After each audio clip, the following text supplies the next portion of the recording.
Hey guys, welcome back to my channel. My name is Lindsay and we're planning for the month of May. And I know it's a little weird because it's already May, but I did try my hardest to get this video out to you guys, but honestly, a few things in my life popped up and it really did affect me. And it didn't help that I was actually also sick for an entire week, so that also kind of delayed a lot of things, but I did have something in the works and I did had a theme ready, but yeah, that theme was atrocious. I'm not sure if I'll put like a picture of it or not, but pretty much what I was kind of going for was like cottagecore aesthetic, and I thought that it would be so genius of a theme. And once I kind of put it down to paper, it was just literally crumbling.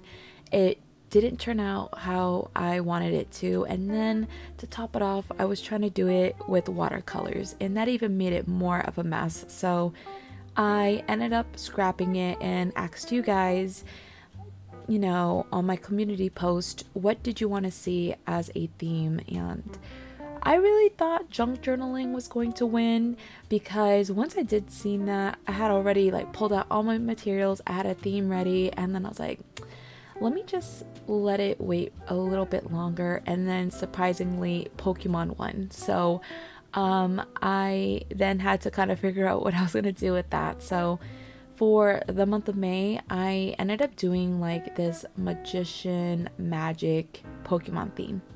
And to be honest, I was a little worried to do this theme because I did a Pokemon theme back in like April of 21, and that was just, honestly, it's my most despised theme I've ever made. And I vowed to never ever do another Pokemon theme, but here we are. So I tried my best to kind of learn from my mistakes and try to keep it simple with colors, characters, and then also with like elements for my theme. And pretty much I kind of stuck with primary colors. I ended up using like my Tombow markers, my Zibra mild liners, and my Tombow Fudenosuke pen, because I also wanted some like dark, bold black accents, as weird as it sounds, because I ended up going a more minimalistic route because I just didn't have the time. I would have usually incorporated like a whole bunch of washi tape, probably some junk journaling aspects, but I just didn't. So I kind of relied on some bold color and some bigger, I guess, artworks throughout my spreads. So for my calendar spread, I kind of kept it simple and just focused on the basics, but I also wanted to incorporate some of like that black, bold, I guess you want to say, accents, because it just kind of helped neutralize a lot of like the primary colors of like the yellow, the pinkish red, and like the purpley blue, because I also did not want it to look almost like a kindergarten, I don't know, like color scheme, like ABCs 1 2 3s type of thing. So I did utilize the black to kind of tone that down, but also I had to be very, I guess, strategic of what I wanted to do for doodles, because you don't want, I guess, like the magician, the magic, I guess, aesthetic to look too carnival, but you also don't want it to look too like casino. That's why I purposely didn't do like the clubs, the hearts, the spades, and the diamonds, because even though it would have been like a great motif to have, I just felt like it gave me casino vibes, especially with like the black and the red. So I had to be careful with what type of little doodles that I was going to do. But also I tried to keep like the characters, like the type of Pokemon, purposeful, if that makes any sense. So my problem last time when I did a Pokemon theme was that I did too many characters, and that means too many color palettes. So I had to really think about who I wanted to have in my theme. So for like my cover page, I ended up doing Mimikyu as being like the ultimate magician, plus like he's super cute. And then for my calendar spread, I ended up doing Litwick because I wanted to still show off like the crystal ball and what Ghost Pokemon can do, But I did have to break up like the ghost type, I guess, trends, because I also didn't want it to be too much like Halloween-y. So I did incorporate other aspects to this theme. I had to be very, very careful with like the color palette. But I don't know, like as I kind of went through my May like setup, I ended up getting more and more comfortable with what I could do with my theme, and actually contemplated going back to my cover page and my calendar layout and to see if I can add a little bit more something to kind of take away a lot of this like white space going on. But I ended up not doing so, because sometimes the simpler the better, because I've always run into the problem where I want to start doing the most and it ends up backfiring. And I really do like this theme, so I was so scared to do anything because I just felt like I was going to just ruin it. So I just kind of kept it as it was and just relied on the little bits of like washi tape to add some color, to be quite honest.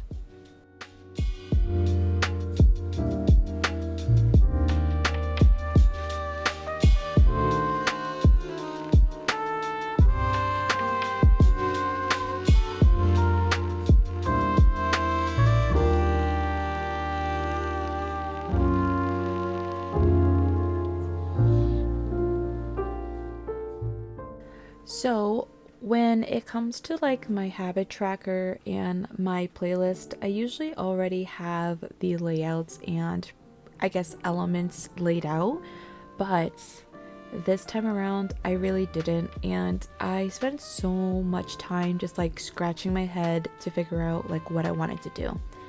So because I felt a little daring and wanted to kind of go a bit more with, I guess, like my drawings, I actually ended up doing like the bunny that comes out of a magician's hat. I wanted that to also be something within my layout. I just didn't know how to incorporate it, to be quite honest, but I thought having this here in the top portion of my habit tracker would be nice. So I ended up doing that, and again, kind of still incorporated some of those elements that can carry on amongst my other spreads. Oh, if you hear that, I'm so sorry. It's actually like thundering outside, which is really weird. But yeah, I went ahead and incorporated a lot of those little small elements to bring back the magician aesthetic. So this is where I kind of wanted to incorporate other characters besides ghost type Pokemon. I put in Scorbunny because the color palette actually worked, but also when you go to Google and you try to like research all of the like bunny Pokemon that has ever been like created, there's not a lot, and a lot of them are like gray and brown tones, which definitely did not fit with theme. So of course Scorbunny was perfect, but because I had a little bit more of a grander, I guess, header for my habit tracker, I just kept my actual trackers very simple.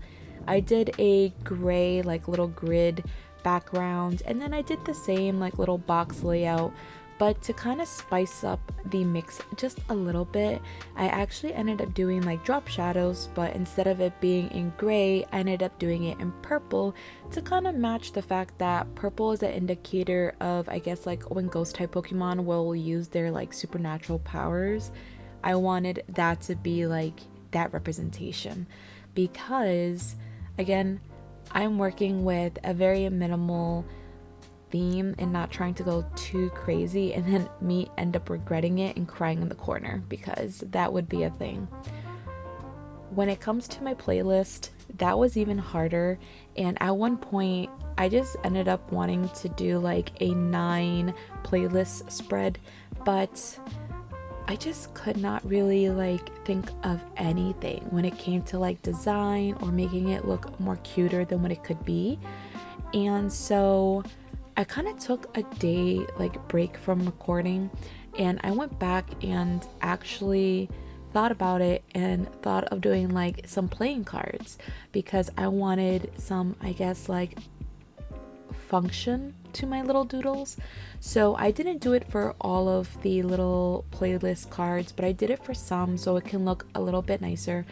But if you guys don't want to do that, you're totally okay. You could stick with the 9 spread look, but I wanted a little bit of pop. Also, like, now that I'm looking at this, tell me why the playlist header, like the word playlist, actually looks like something from like Poppy Playtime. That is so weird now that I notice it, and I cannot unsee it. So I'm kind of glad that I went ahead and drew the little cards like being almost like turned over with like the supernatural power, because yeah, I do like Poppy Playtime, don't get me wrong, like I really love the game, but it is not something I want in my layout, so thank goodness for that. But to kind of top it all off, I just kind of went and stuck some different aspects of washi tape. So I really tried my best to find things that kind of matched, but I really did not have anything, which kind of blew my mind because I feel like I have a whole ton of washi tape, more than I'd like to admit, but I just kind of stuck with things that kind of match the primary colors of like the yellow, the pinky red, the bluish purple, and then like the golden yellow. So I tried my best, but if you guys have like better washi tape colors, then definitely use those. But here we are to my actual favorite layout for the entire month, and usually weekly spreads are not. That's odd to say, but they're really not. But this time around, I actually love it because at this point, like, my creative juices were just flowing and I just kind of rolled with it. So I went ahead and drew Mimikyu again, and the same basic like attire of his magician hat, his wand and cape. And I'll be honest, it was so hard to draw Mimikyu without it looking so freaking creepy. When I first was trying to do my cover page, I actually had to do like different renditions because every single one gave me like very creepy doll, I'm gonna haunt you in your sleep look. So yeah, there was no way of kind of making him non-creepy, but this was my best approach. So yeah, we'll kind of roll with him. But what I really wanted to try different was basically like color blocking. So the other day I was actually watching Art and Fox's new video on basically Laura's like sketching and doodling and all that good stuff, and I actually saw her doing like these little block backgrounds, and I was so curious as to how she makes it look so good and how does she really work with contrasting colors, because she makes it seem like the background is so functional that it creates like an actual dynamic in your drawing. So I ended up doing the same thing, but I really thought about what colors would contrast the best behind my little drawings. So I guess like a rule of thumb for me is probably start off drawing your main drawing, because that already has a specific color palette that you could change it, but for me, I wanted to adhere to what the colors were because that's what kind of gives the drawings like their identity. And basically whatever is primarily there, you kind of pick the contrasting color for the background. So for like Mimikyu, it was a lot more of like the muted beige, black, and a little bit of like a pop of red. So I thought the purple would look really nice. And then for Score Bunny, since he's primarily white with little pops of like the yellow and the red, I thought doing like a blue background would look really nice. And honestly, this is my most favorite drawing so far. Something about the pop of like contrast with the primary colors is just, I don't know, it's like my eyes just go straight to that corner and I love it. So I'm kind of glad that I was a little bit more experimental, because like I said, at this point I really wanted to go back to my cover page and my calendar layout and see if I can do this type of, I guess, aesthetic as well, but I chose not to because I got so scared and I chickened out. But because I loved the focal point so much, I was really hesitant to basically do anything else daring when it came to the actual days. So I opted just for black, as weird as that sounds, because it wasn't going to interfere with what I had already done. And it also brings it back to the calendar spread, because that's where you see the primary that's where you see primarily black being used. So after doing the days, I did notice that there was just this empty space in the corner down below. If you guys want to break up the weekend box into like Saturday and Sunday, you can, but for me, I just chose not to because I don't really have a lot going on the weekend. So I kind of just relatively stick to just one box. But I ended up doing the cards again because I wanted to play on the fact that like Mimikyu has his wand and he's flickering it, so depending how you want to look at it, he could flicker it to where Scorbunny would like pop out of his hat, or he would flicker his wand and make the cards levitate. So I thought that was like pretty cute, make everything a little bit purposeful. And because there wasn't a lot of color going on in this particular little like doodling, I just opted for the background to be like this very creamy yellow because I didn't want to do red. I thought red would just be too contrasting, especially with the other two doodles. So my favorite cream color, I just opted for that. But yeah, to kind of top it off, I went ahead and just placed some washi tape on the empty bits because I honestly did not know what else to do, because at this point my brain just kind of ran out of creativity and I just opted for my stationery.